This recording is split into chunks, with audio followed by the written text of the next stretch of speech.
Let's talk more about those alleged fake birth certificates. We have with us Attorney Archie Albao, Director of NBI Region 11 with us on the line. Magandang umaga, Director. Magandang umaga po, Sir Angelo at Ma'am Angela. Yes, sa ating mga tagapakinig. Yes, sir. Medyo alarming to, ha? Dami nito, ha? Paano po natin na-discover yung mentioned na fake birth certificates? Yes, sir. We discovered this alleged fake birth certificate last week when we arrested a Chinese national na nag-apply ng birth certificate sa DFA. Sir, medyo nag-feedback po. Hindi ko masyadong marinig. Okay. So, ayusin natin yung feedback.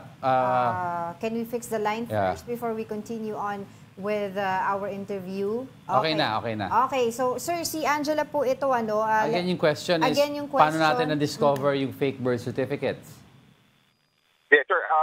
Last week, we arrested a Chinese national who applied for a Philippine passport in the Department of Foreign Affairs dito sa Davao, no? Yes. And the Department of Foreign Affairs called us, no?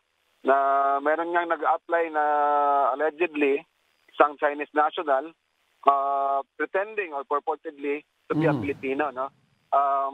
Pinuntahan natin, ako mismo pumunta. I interview this person. We found out nga hindi siya Filipino national but the Chinese national. Kasi isang tanong lang tinanong ko sa kanya, saan siya pinanganak and sinong nagpaanak sa kanya. Okay. While looking at his birth certificate, ang sabi niya, pinanganak siya sa hospital and a doctor.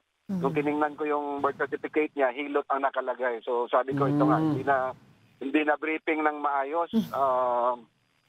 Dinala na namin siya kinasuhan. And after which, yun na, tiningnan ko yung birth certificate ng maigi, doon inisyo sa Santa Cruz, Davao del Sur. Nakita na natin yung lugar, no? Sinabina natin itong Santa Cruz, Davao del Sur, kung ilan yung mga ganitong mga birth certificates na ano. So at first, nakahingi tayo ng 2018-2019 na taon. Nagbigay sila ng mga nasa 200. Yun yung first na nakita natin. Then sabi ko, ang dami nga, no? Dami pala na mga allegedly spurious or falsified birth certificate. So, dinagdagan natin, no? Through their cooperation, nag-cooperate naman, particularly yung mayor ng Santa Cruz, si Mayor Tata Sala, is very cooperative. Nagbigay ng iba pang mga taon. So, dumami. Ngayon, nasa 1,200 na tayo, Sir Angelo and Ma'am Angela, no? Yes, sir. Na ating tinitignan isa-isa as of this time. Director, yung so far yung mga nakita nyo mga birth certificates na pineke, can we safely say karamihan po dito ay issued to Chinese citizens? That's correct, Sir Angelo.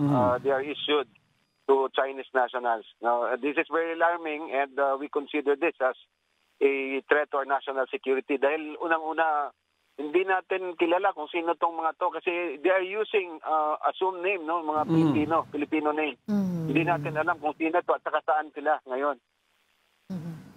Ito pong sinasabi niyo pong 1,200 na fake birth certificates na na-discover nga po dyan sa may Davao del Sur sa Santa Cruz. Ano pong years yung coverage po nito ulit?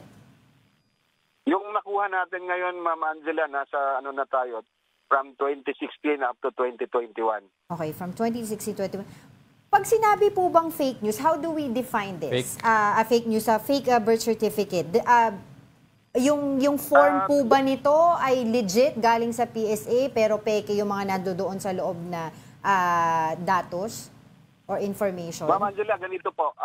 They are not fake birth certificate. They are authentic birth certificate issued to fake Filipino nationals. Okay. Oo. So para ano, so ibig sabihin may racket dito, Sir Angelo, Ma'am Angela. May racket dito at saka may bayaran, may sindikato dito binabayaran para makakuha ng late registration birth certificate. And this is very exactly nung kay Mayor Alice Goo. Pero Director, yung mga ganito, Ganon yung modus. yung Director kasi medyo madami ito, no? So, ano to, external group to na may kasabwat po sa loob? May possibility po ba yan? May kasabwat sa loob, sigurado kami, Sir Angelo, no? Siyempre, ang mga pumirma dito, involved. Ito po, I'm sure ongoing po yung investigation dito, especially doon within the ranks sa PSA, sa Philippine Statistics Authority, na nagre-release nitong mga birth certificate na ito. Nasaan na po itong mga officials na po na ito na in question?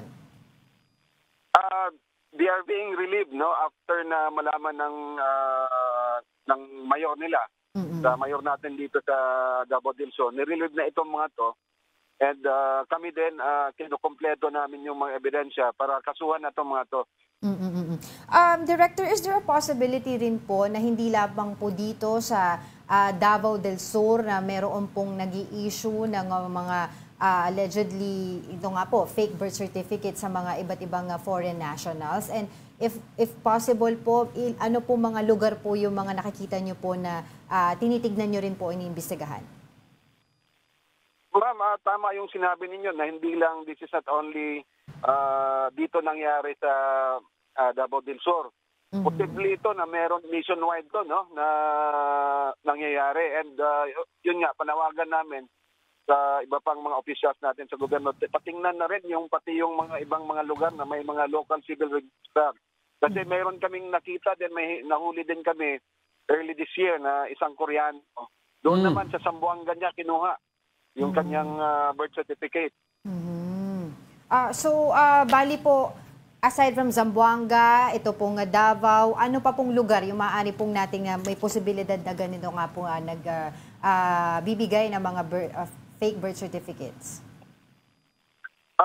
Yung sa amin, ma'am, jurisdiction lang namin is Region 11. Ang tinitingnan lang namin dito yung Region 11. And nananawagan naman na rin kami sa aming mga kasamahan sa NBI, no, na sa ibang lugar na i-check na rin yung kanya-kanyang mga area of jurisdiction kung may mga ganito bang mga insidente. Yeah. Sa inyo pong region, Region 11, sa inyo pong investigation na ginagawa, natitrace din po ba yung mga Chinese national na umano na kumukuha nga po ng fake birth certificates, kung ano-ano po yung mga ginagawa nila para po makakuha po ng fake birth certificates? What I mean is kung sila rin po ba ay kumbaga nagpo-purchase ng mga lupa sa atin, etc. Ito yung mga tinitingnan natin ngayon, Ma'am Angela, no? Itong nahuli natin, meron siyang negosyo. And aside from that, nakakuha na rin siya ng driver's license using doon sa assumed name na Pilipino. And PSA na yung tinatawag nating national ID. So ito yung tinitingnan natin kung nakabili pa ng mga properties or ano pang mga nabibili nilang iba or nagagamit itong pangalan. Meron na rin silang mga bank account sa iba't ibang mga bangko. Oo.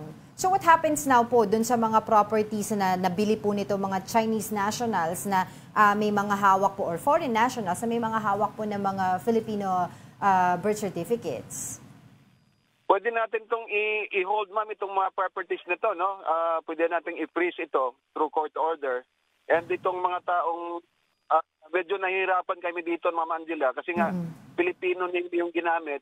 Hindi natin alam kung saan natin to hanapin itong 1,200 sa ngayon. Kasi wala tayong ibang pangbangga dito. So not unless, tulad nung nahuli natin na umamin na this Chinese national.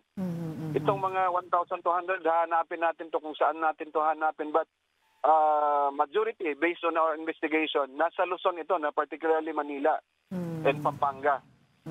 Alright, patuloy po kami makikipag-ugnayan sa inyo regarding this issue, sa mga updates or developments po. Maraming salamat, Attorney Archie Albano, ang Director po ng NBI Region 11.